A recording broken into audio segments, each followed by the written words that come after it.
Hey guys, Level Cap here, and today I want to talk about my wish list of features and fixes for Battlefield 1. DICE has stated that they're working on a patch that will hopefully be coming out soon for Battlefield 1, and many of the devs are asking the community what kind of features or changes they would like to see. And also I encourage you guys to engage in a healthy discussion as to what kind of features you would like to see in the comment section. Now first of all, I'd like to just mention some of the more annoying bugs in the game that hopefully DICE can get on fixing as soon as possible. The squad auto-locking is one of the most annoying ones. If you join a game with a friend, it automatically puts you in a squad and it automatically locks that squad. So you end up getting a whole bunch of games with squads of 2 or 3 people, and then there's all these people trying to play with other people and they can't because all the squads are locked. Then of course there's the quit problem where you can't quit rounds after it ends. The quit button just disappears. That needs to come back. Vehicle spawning also has a number of bugs. Sometimes if you're trying to customize your vehicle's loadout, it allows other people to just take that vehicle from you. So rather than picking the appropriate vehicle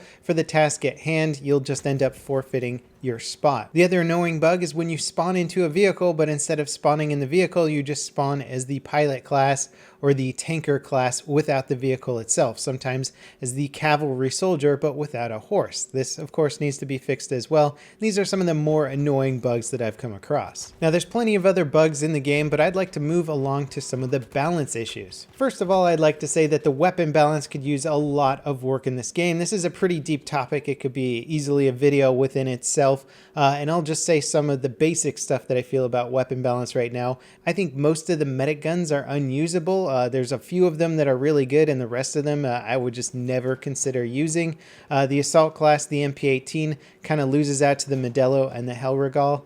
Then there's, of course, the Model 10A shotgun, which I think outperforms all the other shotguns in the game. As for machine guns, I think they need to do more damage per shot in close quarters. DICE could even try and offset this a little bit by maybe giving machine guns worse hip fire, so you have to ADS to get the full benefit of that. But I really think for the most part, because machine guns have such a slow rate of fire, they can't be doing the same damage per shot as SMGs. It just doesn't make any sense and ultimately makes the support class less fun to play. Now, the new damage model in Battlefield 1 has had undesired consequences when playing with the scout class's sniper rifles. Basically, if somebody's standing sideways to you, not facing you, and you shoot them in the arm, you will get a 0.75 damage multiplier, which means bolt action rifles will end up doing 60 damage to somebody instead of 80 damage to them if you hit them in the arm. And this will look like you've shot a perfectly aimed shot at their torso, but because it hits their arm before it hits their torso, it's going to reduce your damage, where in reality this shot would be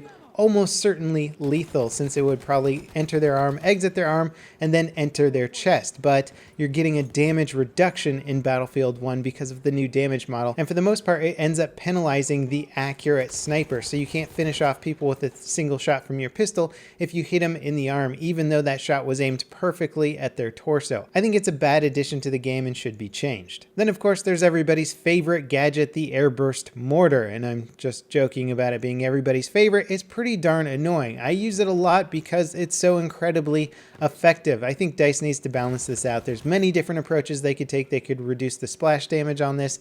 They could reduce the ability to track enemies. They could reduce its accuracy. They could reduce the time in between shots, or maybe how fast it recharges, or maybe once you've used your 5 shots, you never get to recharge it in the same life. There's a lot of things that they could do to try and bring this gadget more in line with the fun factor of Battlefield, because getting killed by airburst mortars isn't fun, and it tends to happen a lot on infantry heavy maps. Let's talk about aerial combat a little bit. I've been spending a lot of time in airplanes trying to figure out the balance between the planes and the balance between airplanes and ground combat. The first thing I want to mention is that fighting against anti-aircraft guns sucks. I don't even like using anti-aircraft guns, but they're so incredibly powerful now that a good pilot has no chance of escaping an anti-aircraft cannon if somebody gets into it and they're in range. It's just GG, game over. There's very little skill behind operating an anti-aircraft gun. I think DICE could try and make it a little bit more of a skillful process. Maybe have it shoot slower, or have the blast radius of it smaller so that you have to try and track airplanes more accurately or predict their movement better. Just something to make it a little bit more of of a skillful process. The other side is that airplanes getting hit by the flak cannons just get jostled so insanely that you have no ability as a pilot to try and aim or maneuver or get out of there. It just absolutely wrecks all your maneuverability. So there is no sort of back and forth battle going on there. It's just whenever someone gets in an AA cannon, they win against the airplane. Now, when it comes to air-to-air combat, I think tail gunners at the moment just do a little bit too much damage. They do so much damage that fighters have almost no ability to try and take down attack planes or bombers, because one burst from the tail gun will just obliterate them. So fighters are really challenged with their ability to try and actually do what their specific role is of taking down other aircraft. They suck at it as long as that aircraft has a tail gunner. I think all fighters could also use the fast repair function. Since they are so light and weak, they need something to try and bolster their health just a little bit to survive a little bit longer. Now, one area that I don't think fast repair should even be available is the freaking heavy tank. The heavy tank is insanely good. I've had too many rounds where I'm like going 40 kills an hour, 50 kills an hour, just obliterating people with that tank. Its ability to repair so fast and even deploy smoke and get away from action is just a bit too powerful. Nobody has to get out of the tank. You can instantly repair like 30 points of health, and then you can also do the longer repair. So you can get like most of your health back in a very short period of time. I think it's just too powerful to give the most armored tank in the game the best repair as well. All right, now I want to mention something that's so important that it probably should have been mentioned a bit earlier in this video, and that is the revive train problem in Battlefield 1. There is no cooldown for the syringes in the game right now. This means that medics can revive people faster than you can kill them. I was sniping people the other day, killed like 4 guys with like every single shot back to back to back, and a medic just came in and revived all of them before I could even like keep them down. I was shooting them as he was reviving, and he was just reviving them faster than I could kill them. It was insanely annoying, and the fact that there's no cooldown on the syringe is just ridiculous. There needs to not only be a cooldown, but I would go as far as to say is limit the amount of times the medic can revive. Maybe give him 3 or 4 different adrenaline syringes, and once he's run through those, he either needs to get more or he just can't revive at all. Another issue of the game is fighting against behemoths. You can get rewarded points by doing damage to components of behemoths, and you can even kill people out of compartments in behemoths when you blow them up. But the problem is that whoever gets the very last hit on the behemoth gets a crap load of points, and they potentially may have done no damage at all to the behemoth. You could have done 70% damage to a behemoth on your own, and somebody else gets the kill for it, and you don't get any of that. I think they should rework how points are allocated for a behemoth kill, and that way if you contribute to say 20% of the behemoth damage, when it dies, no matter how it dies, you get a nice chunk of points for that. I think DICE could have done better with this, and it'll inspire people to attack the behemoths more, even knowing that they might not get the finishing blow. Let's talk about the operations game mode. Battlefield 1's been out for a little while, and I'm already seeing some of the operations basically dying off. It can be almost impossible to queue for some of the operations now because there's like either no chance of winning them or the first map isn't that fun to play. I think there's a lot they could do to try and fix operations and make it a more fun and viable game mode. I think first of all, it absolutely needs to come into the server browser as an option. Second of all, I think it needs to be playable as a single map rotation game mode where maybe the attacking team gets 1 reinforcement and that's it. It won't be like 2 or 3 reinforcements or anything like that. And that way servers can set up their own custom map rotations and play the best maps. There's certain maps and operations that I've maybe played once because that was the only time that my team was able to push that far onto like the 3rd segment or the 2nd segment of a certain operation. And that's the only way you get to experience that map. Doing a single map rotation version of operations in custom servers would be more fun and allow people to experience just whatever map they wanted to. And also turning off the cinematic intros would be great. We've seen them now quite a bit if you've been playing the game a lot, so turning them off, not having to deal with those laggy cinematics would be nice. Then of course there's just basic map balance stuff. You can look at Monte Grappa as having some of those terrible choke points in the bunkers, and I know there's a lot of people saying like, oh, you can just do this to get them out of there. It's pretty hard if you're playing on a 64-player operations and like 30 members of their team are inside a bunker. It's practically impossible to get them all out of there because of how fast medics can revive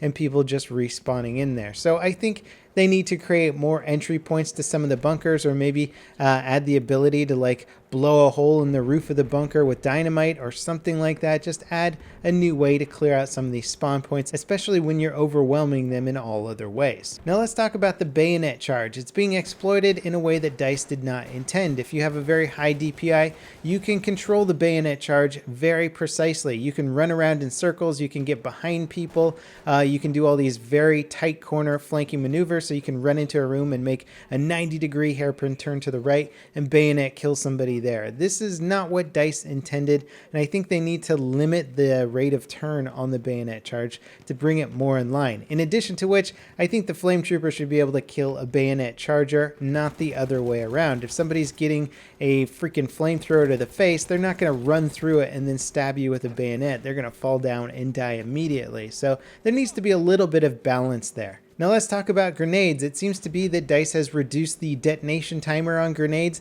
to the point where I almost think of normal grenades as being borderline impact grenades. It's almost impossible to escape a well-placed grenade or even a mediocre placed grenade. I almost always take some splash damage because of the incredibly short grenade timer on just the basic grenades. I think DICE should increase the grenade timer to increase people's ability to escape them, and the only grenades that should get instant kills should be perfectly placed grenades or ones where the enemy player just isn't smart enough to get out of there. Also, gas is annoying as fucking being spammed everywhere right now. So like, just to get into combat, you got to put on your gas mask for the most part, and then you're thinking, well, why am I not just running a good hipfire weapon? And then everybody ends up running little SMGs and shotguns around just so that they can fight in the massive gas clouds that appear on half of the infantry intensive maps. I think soldiers need to have reduced gas grenade count, maybe reduce it to 1 gas grenade at a time, in addition to which the vertical hitbox should be reduced, as you can die from a gas grenade on a floor below you but still not see any of the green haze from the gas grenade. So that needs to be tweaked a little bit, as I've died quite a few times from that. Now on the smaller game modes, for whatever reason, DICE decided to include the elite classes. You may as well put a freaking tank on Team Deathmatch or something at this point, because some of the elites are insanely powerful. Not necessarily the flamethrower class, but the other ones are just crazy good, and when you're competing with people in TDM for pure KDR, it doesn't make sense to give somebody such an insane advantage like having an elite class. I don't know why this is on by default. They should really be reserved for operations and conquest game modes where there's vehicles and other things that they have to worry about. Now the suppression mechanic is in Battlefield 1, and the thing I don't like about it is it's really hard to tell when it's affecting you. I mean, I feel like I'm sniping with the sniper rifle sometimes and my shots just start going way off the mark, and I'm like, am I suppressed right now? I can't tell. I think DICE hasn't done a good job of indicating when you're suppressed and how it's going to affect your aim. This just isn't really communicated well, and for the most part I just get aggravated with the game because I think there's something wrong or something buggy with it as to why my shots are going so far off their mark. Now another issue that should have been brought up earlier in the video is spawning. Now spawning on teammates can happen even after your teammate dies in combat, or you can spawn on them while they're taking fire. There is a mechanic to try and prevent you from spawning on somebody taking damage or in combat, but it's not refined enough, and you'll find this a lot if you've been playing the game at all. You'll see people just spawn right in front of you on their teammates.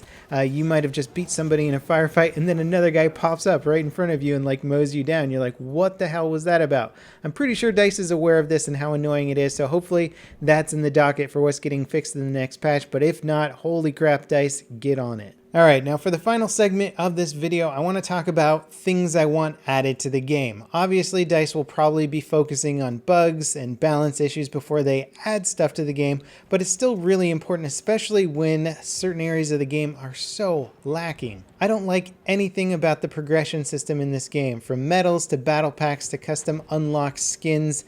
There's just nothing really fun to do when it comes to progressing your character or coming out with cool loot to show off your guy, or even the challenges themselves are kind of counterproductive to playing the game in a meaningful or team-oriented way. The medal system seems to be unanimously hated by all veteran Battlefield players, only being able to work on one medal at a time, and a lot of the requirements for that medal are really lame or force you to play in a way that's not helpful to your team, in addition to which the points that you get for getting a medal are so low compared to how many points you probably would have gotten for just playing the objective in your own style, it doesn't really make much sense to actually go for medals. Plus, the progress on medals gets reset between rotations, and some of them are just plain bugged out where you won't be able to progress past one of the requirements even though you're doing exactly what it says. So there's a lot of problems with the medal system right now. Now, the battle pack system is also pretty darn annoying since it just rewards people randomly. You could join a game for 5 seconds and get a battle pack from that, and the person who played out the whole round and got first place and PTFO'd the best might not get anything. So it's just completely random chance of getting a battle pack, and the rewards from the battle pack are 100% random. Plus, there's no guaranteed way to get a specific skin in the game. When you deconstruct a skin that you already have or don't want, you get scrap, but that scrap can only be used to buy more battle packs instead of being used to buy a specific skin you're interested in. Even if it took like 3,000 or 4,000 scrap to unlock a single legendary skin, at least there would be a way to try and get that specific skin if you had your heart set on it. In addition to which, you could add in cool new elements like the top performers in every class after a game would get a scrap bonus, like you get an additional 30 scrap or something for performing well. I mean, there's a lot of things they could do to this system to make it so much more interesting and better, and they just haven't. And it's really perplexing me because I think the progression system was one of the main areas in which Battlefield could have improved, and it seems to have actually gotten worse. Something that I really want to see is character customization. We lost all ability to customize our character, and I've seen some Reddit posts out there with some great ideas that could have easily been implemented. New helmets in the game, different types of helmets, different sorts of heads that you could swap out for different facial expressions. You could even have like beards and mustaches from the time period that could look really cool. Just some things that you could progress to or unlock to individualize your character in a way, but not make them stand out like they don't belong or anything like that. It would have been a cool way to add more variety. I mean, I love the ability to customize characters and make them more individual. It's something that Battlefield's always really lacked in, and somehow we have even less options now than we did before. Also, the entire UI system surrounding progression is entirely uninformative. There's a lot of skins in the game, especially for vehicles and stuff, that you can unlock through various progression systems. Like if you hit rank 10 as a pilot or a tanker, you'll unlock some skins for aircraft and some skins for tanks, but it's not really explained anywhere in the user interface. It doesn't show you those skins and then say, hey, in order to get this skin, you have to do these 3 tasks or something like that. There needs to be some sort of UI element in there that lets us know, hey, if we want to get these cool unlocks, we have to do that. I don't even know if there is a progression system beyond just hitting rank 10 with classes to unlock a few skins. I know there's more skins in the game, but nobody has any idea how to unlock them because the UI is completely lacking in that department. Now, the end of round score screen has a cool new feature where they sort of award people or promote people for having some of the best PTFO objectives, like the most flags captured or most flags defended. But rather than showing their soldiers on screen, which would have been a cool way to kind of show off their custom gun camos or their individuality, much like Overwatch or Call of Duty or whatever, lots of games do this now. Instead, they just show the icons from Origin. And I'm telling you, this is like, it's just been so bad. I've seen a lot of racial stuff on there. I've seen balls like 3 times. Like half of the stuff on there is just like some guy's ball sack as his freaking Origin emblem. It's like, great, good job, DICE. That's much better than showing the beautifully rendered soldier models. I mean, the screen that you see when you're joining a squad in the beginning of a round looks really cool. Having something similar to that on the end game screen, except those soldiers being some of the best players of the game, would have been a much better end game screen in my opinion. So instead of the Origin idea, why not just reuse some of the beautiful assets you've already created in the game? And then just one last thing that just kind of irks me, it's not a big deal, but it's just sloppy and annoying as far as menu stuff goes, is that I've unlocked like the Harlem Hellfighter 1911 and then the cool Doughboy 1911. And for whatever reason, DICE has decided to put those in a different category than 1911 skins. They become their own weapons, even though they're identical to the standard 1911. Now I have 3 1911s in my sidearm selection screen, and then under the normal 1911, I have all the other 1911 skins. It's like, why not just put all the freaking skins under one menu? I know it's nitpicky, but it's still freaking annoying. There's a lot of little things in this game that I think have a long way to go. DICE has certainly got their work cut out for them. I'm still enjoying the heck out of Battlefield 1, But as always, DICE has released a game that's going to need a lot of work on it before it meets its full potential. That pretty much wraps it up for this video. Sorry if it went on for a bit too long, but there are quite a few issues in this game, and I frankly cut out like a couple pages worth of stuff just because it was too nitpicky and I didn't want to bore you guys completely to death. As always, thanks for watching. Don't forget to leave comments about what kind of stuff you might want to see changed in Battlefield 1. And as always, I'll see you next time. This is Level Cap, signing off.